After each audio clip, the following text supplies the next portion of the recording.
On today's show, 3 questions. Number 1, is NVIDIA doomed? Number 2, what's a dividend? And number 3, what's the state of the dental economy? Consult an advisor or conduct your own due diligence when making financial decisions. General principles discussed during this program do not constitute personal advice. This program is furnished by Dentist Advisors, a registered investment advisor.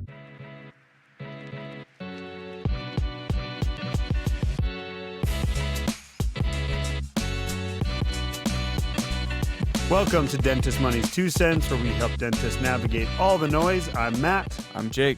And I'm Rabih. Yeah, you are.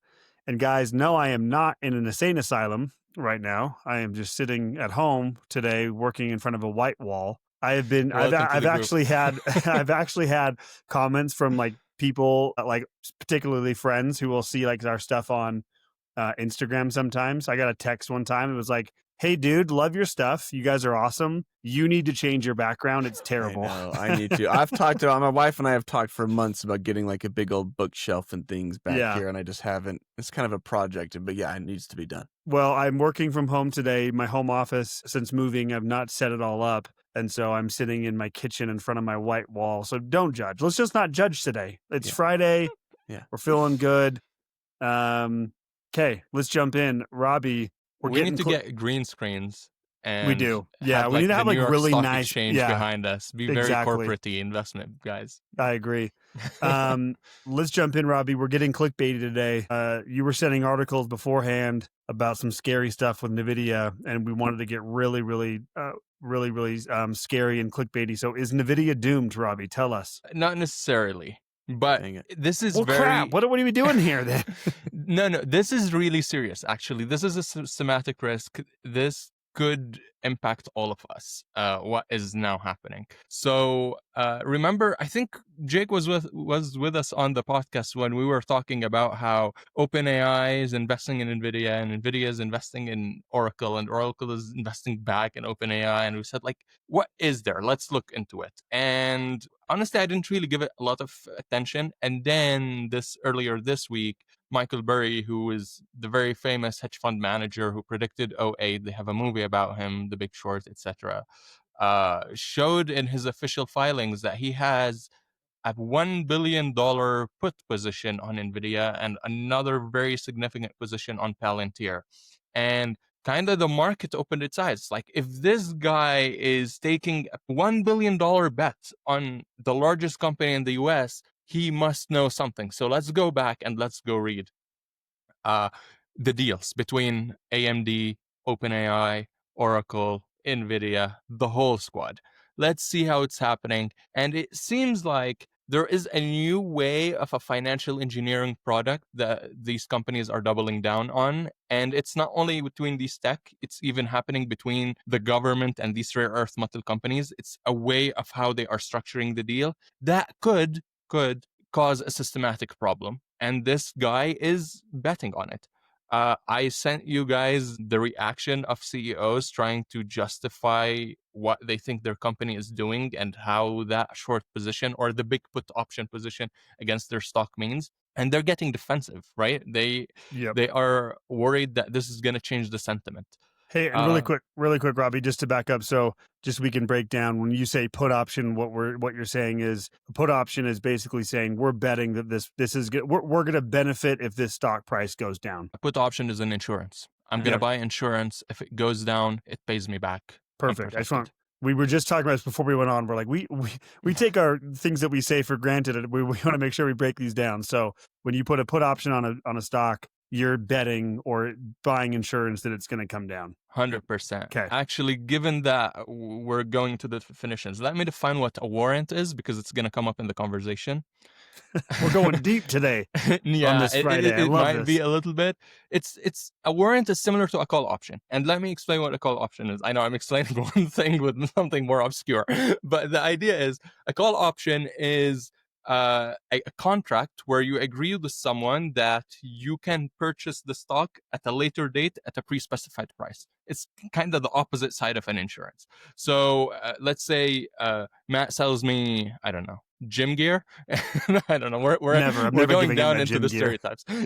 Matt sells me gym gear, and I know that I want to buy gym gear 2 years from now, but they might be too expensive. So I go into an agreement with Matt right now where we determine the price that I'm going to pay him upfront from now, even if I'm going to pay for this gym gear in 2-3 years. And this is what we call a call option. Well, usually call options are actively traded. They're on the market. They're like stocks you can buy and sell. A warrant is less liquid, and it is not on the market. It's an agreement between only two parties, and usually warrants extend for like 30-40 years. I'm making a deal that anytime in the next 30 years I can buy this gear at a predetermined price. I should not go and check with it. So this is what warrants are, and they kind of incentivize people, because if Matt really wants incentivize me to buy, I might not wait for a couple of years to give him the money. I can just give him the money right now under this warrant, and he would lock me in that he's gonna give me the period. So it's really something to incentivize you to purchase type of deal, and it has a betting component. If the market goes up, I have locked in the gear price at a much lower rate than the market, right? So this is the benefit out of it, and this is one of the tools that they are now using between these companies. So now that the definition is out there, do you guys have any questions? Did I explain it correctly? Any gap? I heard gym gear and I blacked out. I was just like, yeah, let's talk about gym gear. Okay. A warrant is basically, here I can allow you to buy my stock at a predetermined price. And some companies will issue warrants at times, yes, right? Yeah, they issue warrants. Yep. So Michael Burry went online after like 2 years of not being online, and he started posting memes along with other statements, and he posted another picture that showed the network of transaction that has been happening between all these big companies. So for example, between OpenAI and AMD, the deal was that OpenAI is going to deploy 6 gigawatts of AMD GPUs, and in return, AMD gives OpenAI the option to buy, which is a warrant, up to 160 million shares. So what happened there is like, hey, I'm OpenAI. I know I need to train my models, so I need the infrastructure to do that. I don't have the money right now to pay you, AMD, to give me your GPUs so I can train my infrastructure. How about I purchase your warrants, which the option to buy, for 160 million, and you give me 6 gigawatts for now.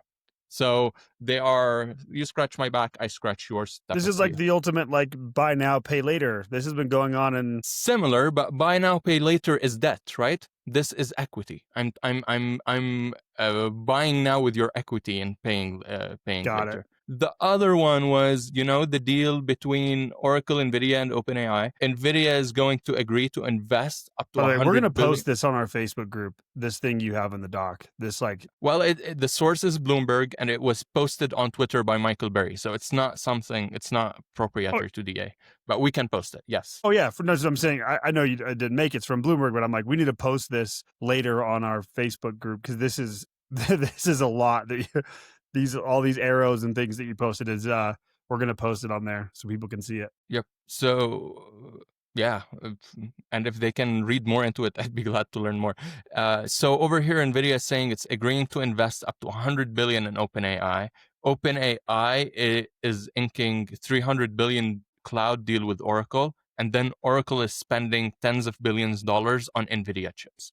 Okay, so on the surface, this all looks good. But what is really happening? And I had to go in, kind of analyze the situation and understand why this is a big risk for tech companies and also for like rare earth metal companies. So here's the reality. Here's where we stand. Where we stand is that AI companies, and let me speak from the perspective of NVIDIA. I'm NVIDIA, and I need to invest in infrastructure, in data centers, etc., to create GPUs, because the world is changing, the technology is changing our world. I have a first mover advantage. I want us to continue competing. How do I do this? Usually when a company wants to invest in the future, how do they usually do it? They go and raise cash. How do they raise cash? You go and either go to the bank and take a loan and raise cash, or you go to the markets, create a new IPO and you issue shares and you raise cash, right?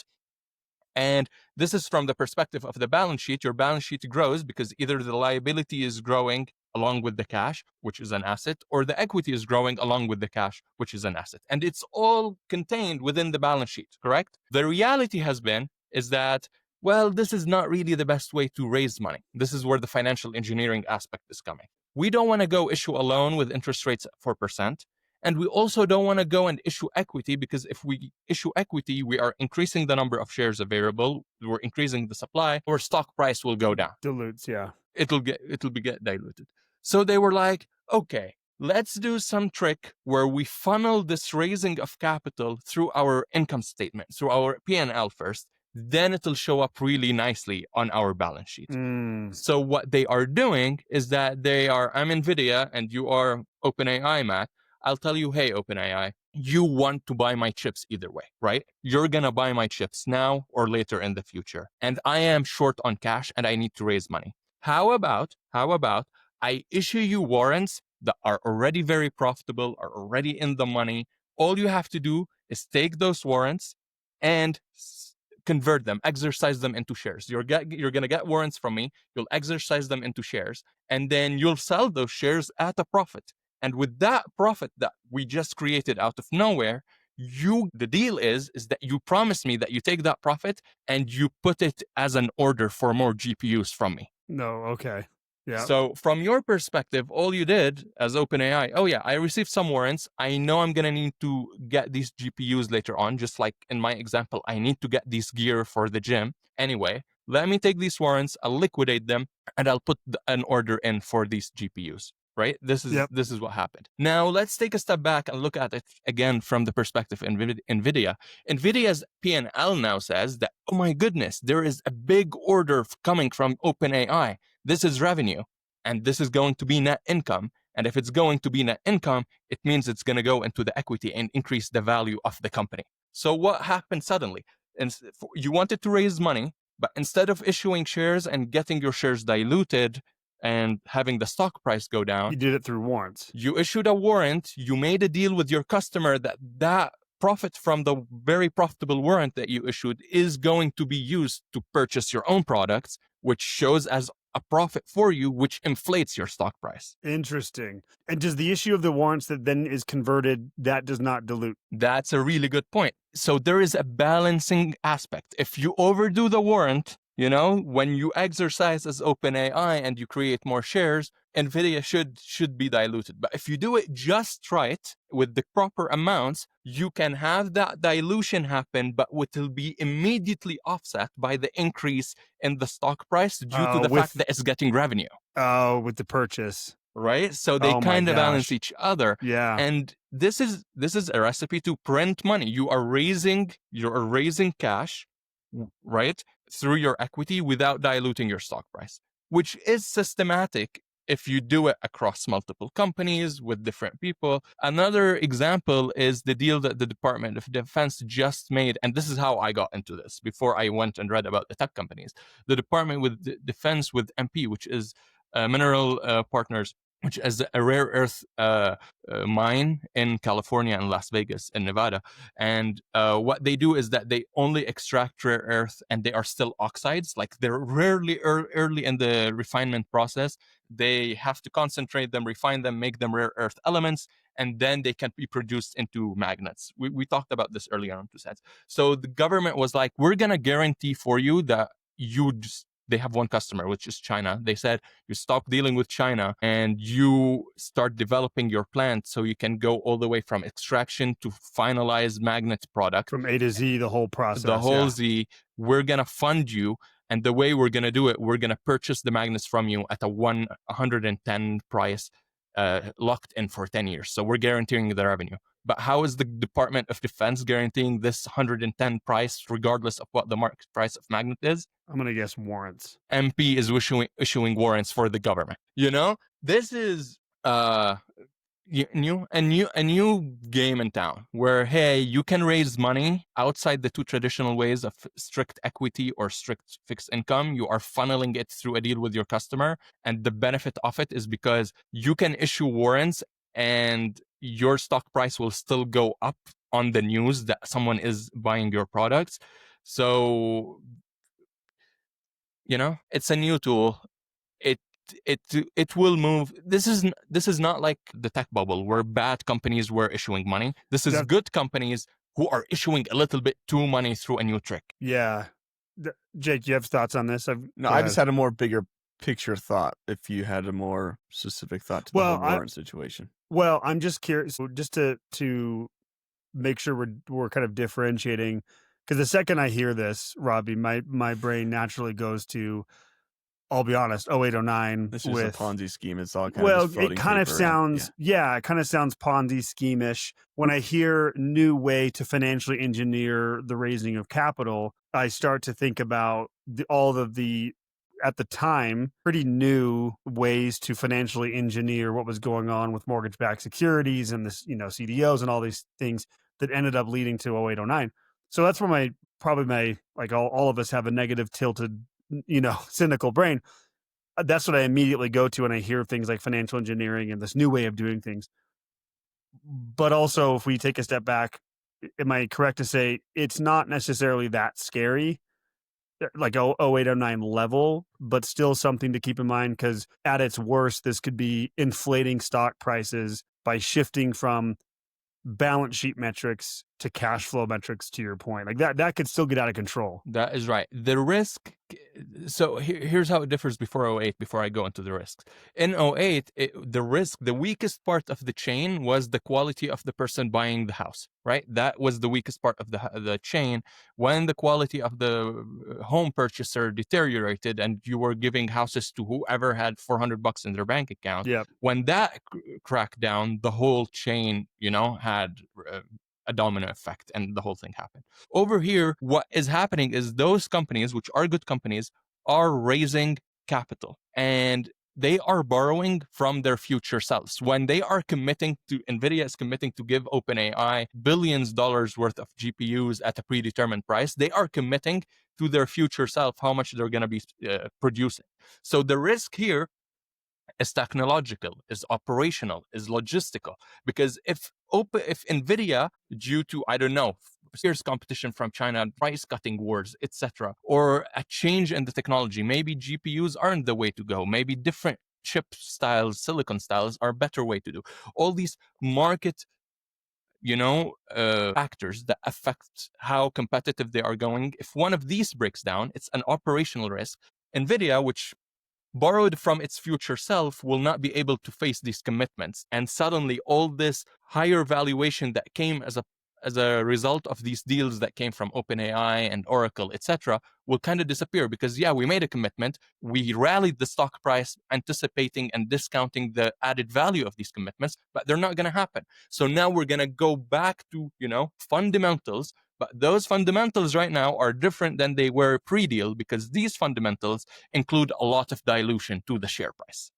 So the company's assets, all of those things are still there. The risk is that they can't meet their future commitments because they're borrowing against their future capability of production, right? And in doing so, they are diluting the stock price. So the company as a whole and its importance to the national security, etc., is still untouched. It's whether they're going to deliver or not. But from the perspective of a retail investor who's holding these shares and now warrants are being issued and they are being exercised, they face a lot of dilution. Their earnings per share is really dropping because they are flooding the supply with new shares being issued with these warrants. So the company as itself could do great, but the stock could not. And this is the risk to a retail investor. Yeah, that's an interesting point there. That distinction there, that the company could still be doing really well, but it doesn't mean it's going to reflect in share prices because of the engineering on the back end. Yep. The deal doesn't really favor retail investors. Yeah. That's still an important market principle for any company at any time. Is like stock always, price does not necessarily correlate to how awesome the company is. Totally. And so that's also something to think about. Example, Disney. Yeah, exactly. Sorry, really quick though. One of the mandates of the company, once you're a public company, is increasing shareholder value. So this is like an interesting, kind of fiduciary responsibility breach. As long as it's going well, every time they issue a warrant and your customer buys back into your products, which you announce and it fluffs up your balance sheet, the stock price is going up. Oracle went up 40% in one day. Remember that? Yeah. So, in the very myopic lens, you are increasing shareholder value. True. Yeah. Systematically, which is the argument Michael Burry is making, hey guys, if you are leveraging up, but instead of it being a financial leverage like it used to be in 08 or .com, this is an operational leverage. You are pumping up your stock price under the promise that you're going to be delivering all of these products to your customer, who didn't really pay for them out of their pocket. They paid out of them from your own warrants. You are really leveraging on your operational capability. If something breaks, which, we live in a very uncertain world, this could now trickle down and break at a much larger magnitude. God, it just so in that sense, I'm going to buy insurance. Yeah, interesting. Jake, what would you get back to your broader point you had? Yeah, it's just that, I mean, Rabih, you started looking into this because Michael Burry started, right? He's now a popular figure. Again, The Big Short is one of my favorite movies ever. It's incredible. Love the book's amazing. The movie's amazing. I don't know Michael Burry personally, but just from his characterization on the film and the things where, like, I even like the guy. It's awesome. He's really famous now because of what happened in 2008. He is way smarter than all of us, probably, right? He's like, he knows more about the economy and the markets. Like, he'll forget more than I'll ever learn in my life. Incredibly smart person. But I always like to bring up that he's smarter than you and me, Jake. I'm not sure he's smarter. Yeah, maybe than not Rabih. Maybe, but for sure on you the and same me level there. He's still just guessing. Like, even these really popular, really smart people, like Josh Brown, if you know him, one of my favorite quotes of his is like, "We're all just guessing. Some of us just have more math involved, right? Like more elevated math. But no matter how smart you are, how much AI you have or technology, we are still just guessing about what's going to happen in the future." And so I'd always just caution whenever you're listening to prominent finance people is, yes, they're really smart and they do know what they're talking about, and this could be an issue, but we really don't know. In the end, with something like NVIDIA, like the whole warrant situation, everything you outlined, Rabih, is incredibly fascinating and interesting, and I'm curious to see how it plays out. If we just even wanted to dumb this down more of like, is it a good time to invest in NVIDIA or not? I would probably say after a company has grown by 1,000+% over 5 years, it's probably due for some regression anyway, right? Just like this is the most broad, like if I didn't know anything else about the company, just like a constant market principle is nothing works for forever. Everything is cyclical, stocks, sectors, everything. And so it's just like, oh yeah, even if I didn't know any of that, I'd be like, yeah, NVIDIA is up 1,100% over 5 years. How long can this really keep going? Yeah. From a valuation perspective, you're right. NVIDIA is a $5 trillion company. It's the largest in the US. If it wants to increase by 20%, right, it'll turn into a $6 trillion company. That is 12% of the US economy, 6/26 or something. So like, how far can it go before it becomes larger than the US economy? That is an argument. For Palantir, which is the other position he's on, well, the PE ratio for that company is over 200. It's not like the market at 23 or other tech companies at in the 30s or 40s. It's 200. Crazy. But I think, Jake, this is good. This is good that the market is like, Palantir dropped 7% when this announcement happened, and it was right after they really released stunning earnings, right? Yeah. That was what was weird is they released these those earnings are because of. I was going to say, but Michael Burry was kind of like, but are they really your earnings? Well, NVIDIA is down 12% this past week. Just because based off this news, which is good. Mm-hmm. I'm going to put on like a more optimistic lens. This is good. Back in 08, when someone raised, their concern that, hey, the market is not as efficient as it used to be. We have to really look into these numbers, and the fact that the stock price is moving up it's going in the right direction, but it's going up too much compared to how the company is moving. The market didn't really even listen, and it wasn't until too late until everything crashed down.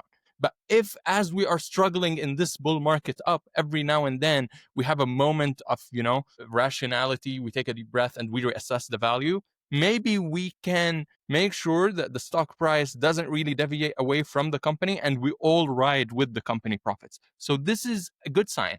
If no one said anything about it and we go up another 40% and then we have a 60% crash rather, than an 8 or 10% correction, it's now much better that we are really holding each other accountable as, we as in the Wall Street people. Well, and Rabih, that reminds me of the conversation we had about the banking sector, relatively recent, about some of the issues with some of the regional banks that we talked about. And it's the same thing you're talking about. Like I think we're getting better, probably post 0809, of like isolating these things quickly and not letting become a contagion effect. To your point, I think that I agree with you. Like, the positive way of looking at this is, can we stop this before it gets too, like, it permeates the entire market, basically. And actually, from the perspective of Michael Burry, like, if the problem with him is now he is too big. Everyone is looking for his trades. Yeah. So whenever he does something, it's a source of information people analyze. But from his perspective, he would have done much more money if this just rallied and then had a big crash, right? But now it's only corrected slightly, and he didn't make as much money as he used to be, just because everyone's looking at what he's doing. Yeah, he can't. Yeah, he sneezes and everyone's like, "Wait, what does that mean?" Yep. To Jake's point there, really quick, Rabih, when we were messaging back and forth about this, and I don't know the day, I didn't look it up, but to Jake's point of people guessing, even Michael Burry, if I remember correctly, I mean, he's done this. He's guessed like on full market meltdown since 0809. Like, well, it's his brand now, right? It's his brand. It's his brand. It's like, Yeah. dude, I called the 08 short. Many times. Yeah. Yeah. And many times he didn't. He had put option positions in NVIDIA even before, and some of them did well, others didn't do well. Yeah. So know, any kind of put position or any bet against the market position over the past 15 years has not turned out well. Not done well. Since 08. Also, I want to add this caveat, because Michael Burry is one of the most successful hedge fund managers ever, right?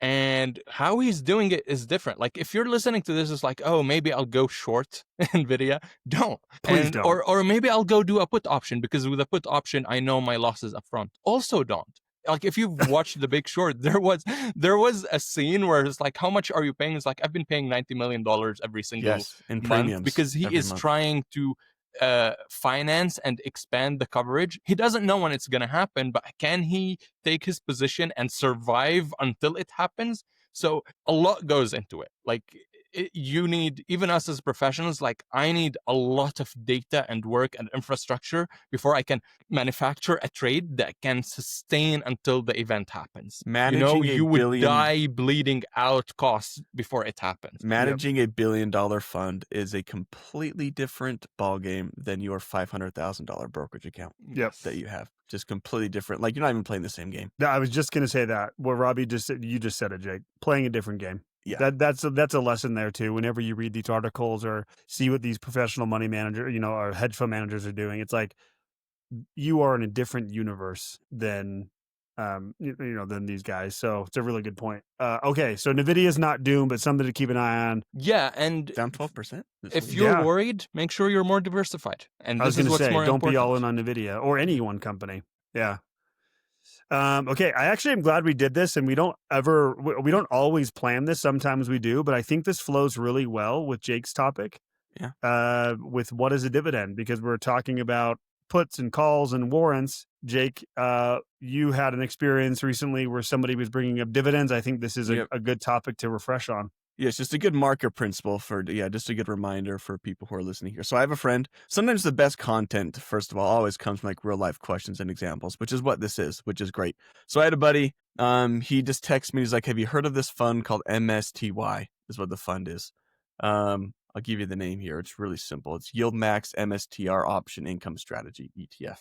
Is what we don't Yield Max, love it. Yeah, the details of this fund don't really matter to this discussion. It's tracking some MSTR, which is the Bitcoin MicroStrategy people. Anyway, but that isn't not really relevant to this conversation.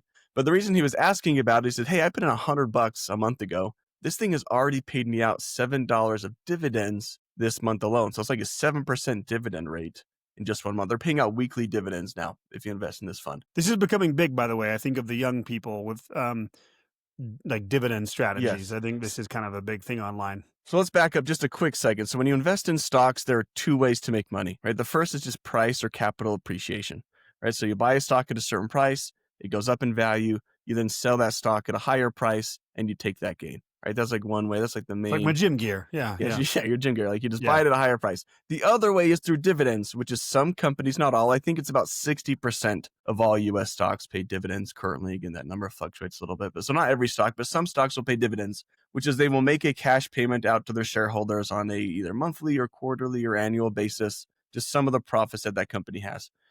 For some reason, like we humans, we just love a cash payout. Right? Like the idea of a dividend just really speaks to us, like makes us feel warm and fuzzy. This is why people love real estate too, where it's like the idea of, can I buy a property and get like a rent check every single month? That's just it's so comforting. It feels like I have extra income, dare I say passive income. Feels so passive, yeah. Feels so passive. Dividends are that same thing. So we're really attracted there. So a company or a fund that's paying out a 7% dividend a month is like really appealing, is probably going to garner some attention. But here's the deal. Here's your dividend education for the day.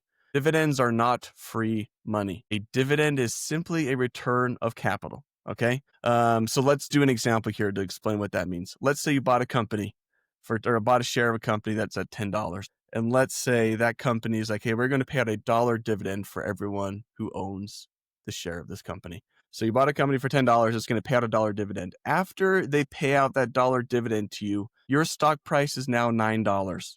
It lowers that stock price. So after the dividend payout, you have $1 in your pocket and your stock is worth $9. Your wealth is the exact same. You didn't make any more money. That cash payout didn't help you. The dividend did not make you any richer. The company just gave you your own money back. Okay. This is the huge key with dividends. And if we want to get into more detail, actually, you have less wealth now than you did before because dividends are subject to ordinary income tax. So actually, after you, with that $1, after you have to pay the IRS, 20 or 30% based on your income tax rate, you actually have less wealth now than you did before. So here's the deal. Just getting back to the MSTY fund. This is like just a good example of how this would work. So they paid out to my buddy. He put in $100. They paid him out $7. Did you know that this fund is down 36% over the past month alone? In 1 month. So yes, he got $7 in dividends, $7, which feels awesome. But now his stock value is down $36. So he's still net negative $29, 29%, even after this awesome $7 dividend payout. And so I just thought this was I just wanted to hit on dividends. Some people think it's free money, extra cash to you. It is not. These companies are not finding money out of thin air to come pay to you. Any dividend that they pay out will lower what the company has on the balance sheet, which will lower the stock price. Anyway, thoughts there, guys. You're taking me back to my Fidelity days years ago in another life when I was a trader there. TRADER, not a trader of the company. So I can't even tell you how many times we'd get calls from generally an older population at the time. Yeah. A lot of older gentlemen who would call, sometimes ladies, but a lot of times older gentlemen who would call and be freaking out. Like, what just happened? Because they'd have pretty big positions in some of these companies. And they'd be like, what happened? My stock just went down, whatever percent. And I'm like, yeah, I paid a dividend out. Like, you received it was equaling out the dividend payout. Mm-hmm. And one of the top misunderstandings is what you just said. And we get it. We totally understand. Like, it's confusing, but this is very, very misunderstood, to your point, Jake, of people thinking it's free money. And so the first thing I think it's a rent check. Like they buy a house and it's extra rent. Yeah. And it's not.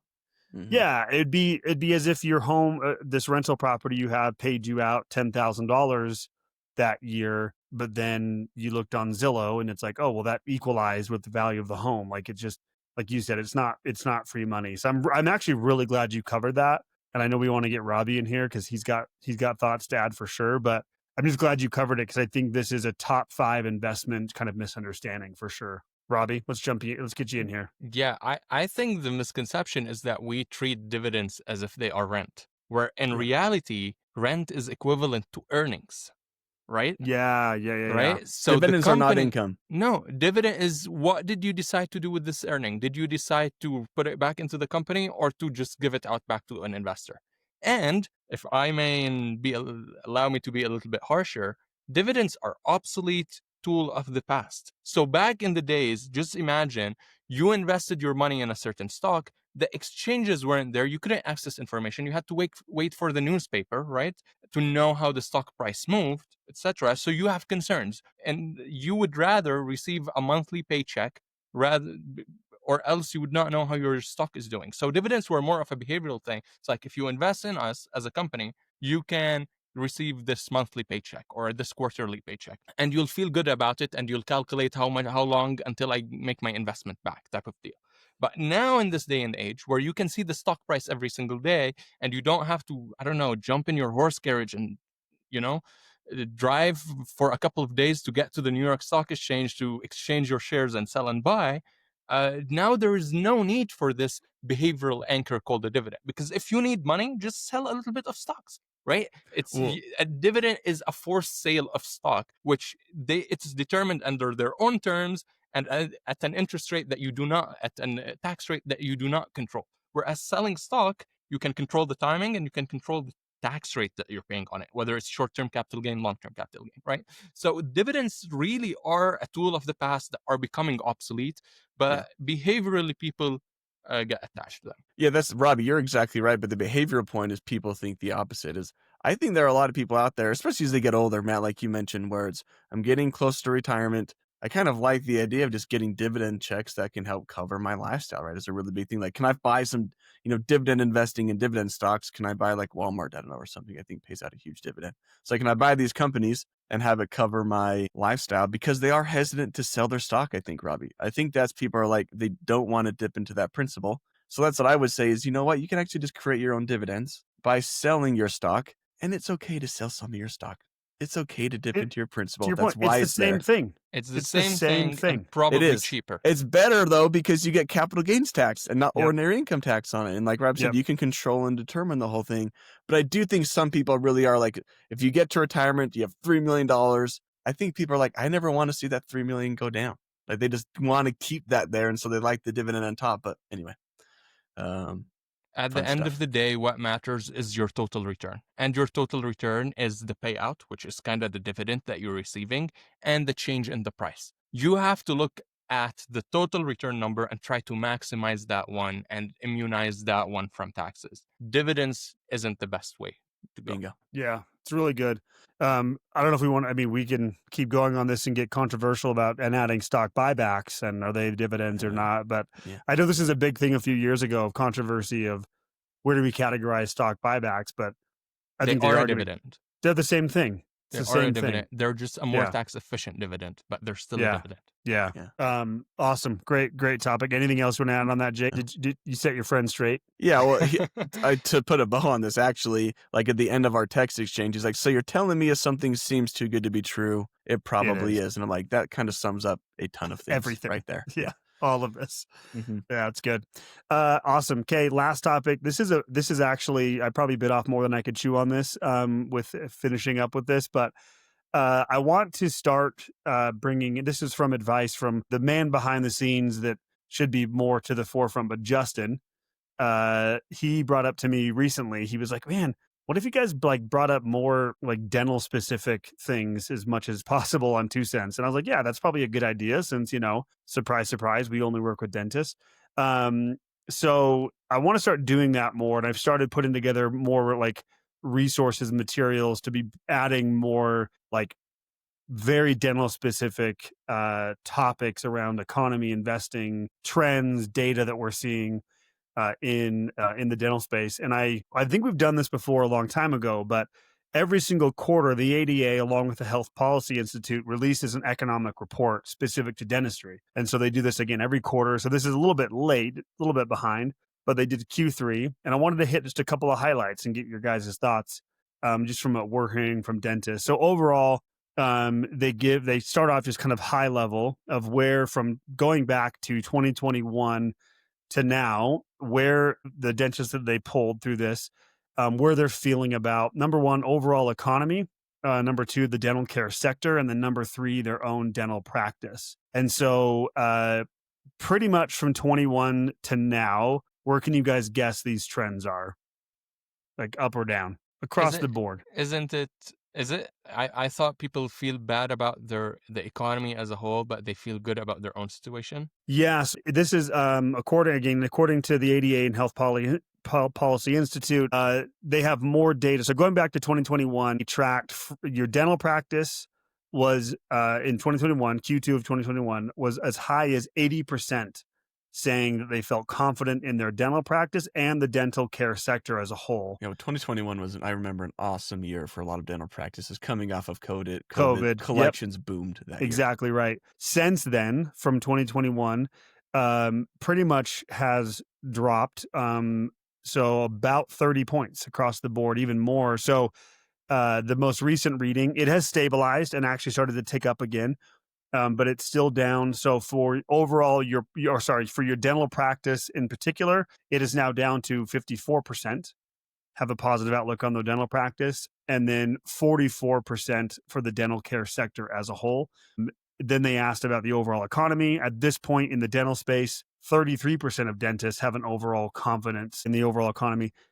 Not too shocking as to the kind of the reasons they highlighted for skepticism: tariffs, too much uncertainty, political unrest, the current administration, wars and turmoil. For confidence, they reference things. It's funny, current administration.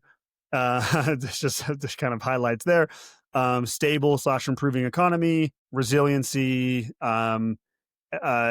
This was interesting, and I think, Jake, I want to get your thoughts on this because we're hearing this a lot, or at least I'm hearing this a lot. But the reasons for skepticism in the dental sector specifically, number one was low insurance reimbursement. I want to get your thoughts. Are you hearing this, Jake, pretty much across the board with your clients? Yes, but it feels like, I don't know if that's anything new, or that feels like it's been the case for a couple of years there. I wonder, again, with all of these surveys and things that people put out, I like to take some with a grain of salt. For most of the dentists that I work with, I don't know if as a business owner, if you ever feel 100% amazing about your practice. Like, I think being an entrepreneur, there's always that thing in the back of your mind, like, are patients still going to show up tomorrow? Like, you could be 10 or 15 years in, and you're like, this could always crumble tomorrow if I don't do the right thing. And so I feel like that's just like a natural, almost, which I'm not saying it's a bad thing. It helps you survive as a business owner and keep moving on and things like that. So I always get that sense for like, oh man, what I hear a lot is really hard to hire team now, and payrolls have gone up a ton, right? Like hygienists and assistants, and really hard there. I have not seen, just anecdotally with the dentist I'm meeting with, that collections have really taken a huge jump over the past couple of years, especially like this year to last. Like, I'm not seeing a lot of practices where more stabilized, but not like big growth. Yes, I'm not seeing like huge, like it'll be increased by $150, $200, $300,000 this year compared to last year. Pretty steady and stable. And I think that's just worrying for people who always like to see that collections number grow and go up. And I'm rambling here, but yeah, I agree with what you're saying. Yeah, I think you're right. The hygiene, we'll get to this here in a second. I'm going to keep this relatively short. I want to make sure we're not going too long on this, but hygiene, I'm hearing almost across the board. I just talked to a client in the Midwest. They've had an open position for hygiene for 7 months. They had one application. Yeah. One. It's so certain areas of the country are worse than others, but almost across the board, it's just like, it's crazy. Yep. So, and what I'm hearing of like states like Virginia, there's like literal battles right now between hygienists and dentists where the current hygiene, like, I'm not going to call them like unions, but like their group are literally fighting against dentists because dentists are wanting to try to get schools to have like more hygienists in schools, like increase the class size, and hygienists don't want, because of course they want the supply to be lower. And I know some states a big trend too, right? Some states are like, you can train assistants to do hygiene. Yeah, too, so that's happening as well. Yep. So assisted hygiene and like different things with assistants depending on the state. So anyway, that's a big thing. But a couple other highlights I wanted to point out here. This I thought was super interesting. So back in Q1 of 2024 to today, they surveyed and asked a couple of different things. So I'll just highlight one.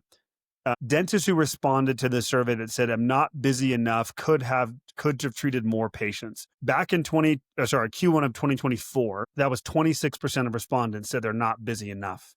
That is now up to 35% in Q3 of 2025. So that's pretty interesting to me. That was the biggest kind of variance in the responses there. That kind of coincides with some data that shows wait times are down. So on average, it takes over about 12 days for a new patient to receive an appointment. As of Q3 of 2025, that is down from 19 days of Q1 of 2023. So it does seem like there's some signs there of, again, dentists saying they're not busy enough, they're not getting enough patients.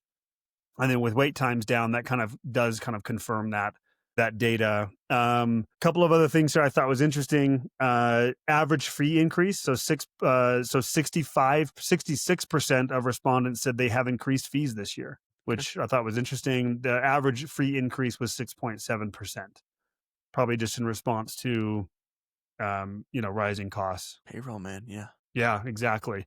And then reimbursement rates, same thing. This is supporting the data that the dentists are pointing to, saying, this is a huge concern for them.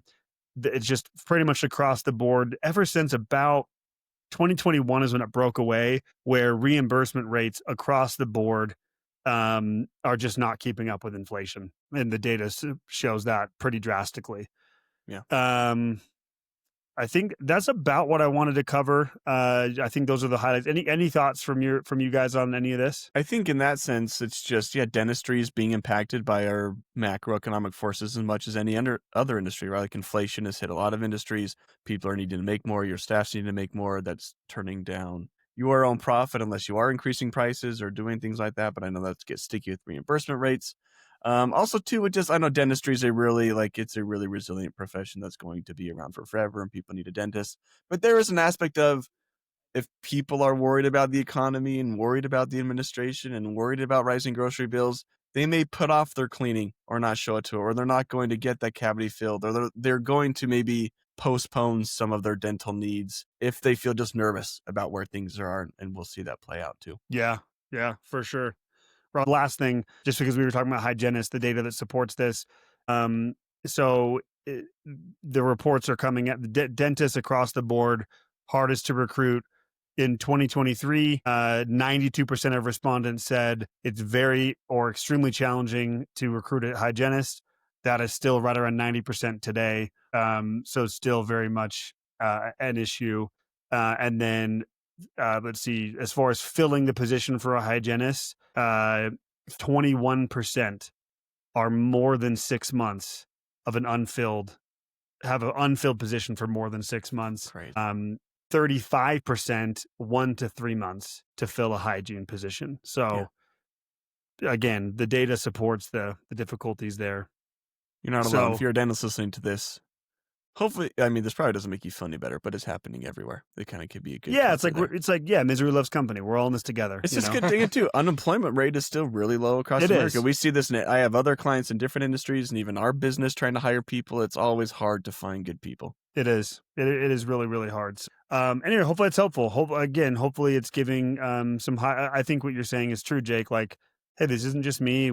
There's some issues for sure, but to your point, to end on a positive note, I think it was worth reiterating the resiliency of the dental space is still very much there. And so anyway, we'll keep bringing stuff like this. I'm going to keep trying to bring more dental specific topics into 2 cents for us. Hopefully make it more relevant to the dental space. So Rabih or Jake, any other final words of wisdom? Feeling good? Yeah. Okay. Well, I want to make a plug, as always, near the end of the show. I keep forgetting to do this at the beginning. Sorry, Michelle. We love you. But I do want to highlight, we're getting super excited. I was just working on this yesterday of finalizing the schedule for the Launchpad. Jake and Rabih, sorry, you're both teaching, along with many, many others, Tony Schichtans and Daniel Crosby, and I've mentioned them before. But we are getting ready to launch, no pun intended, very much intended. The Launchpad coming out February is what we're targeting for next year. This is, again, everything you did not learn about money in dental school. So we're going to be talking about everything from controlling your cash flow and debt, investing, navigating your career, how to review contracts and evaluate offers, and talking about ownership, everything to do with money. And things that you didn't learn in dental school, this program will cover it. So starting next year in 2026, if you would like to know more or get on the wait list, we are building out the wait list right now. You can go to dentistadvisors.com/launchpad. There's a yellow button there. You just click on there and can add to the wait list. We'd love to have you join us next year. For now, Jake and Rabih, thanks for being here and sharing your wisdom as always. That was our 2 cents. Till next time, have a great weekend. Bye-bye.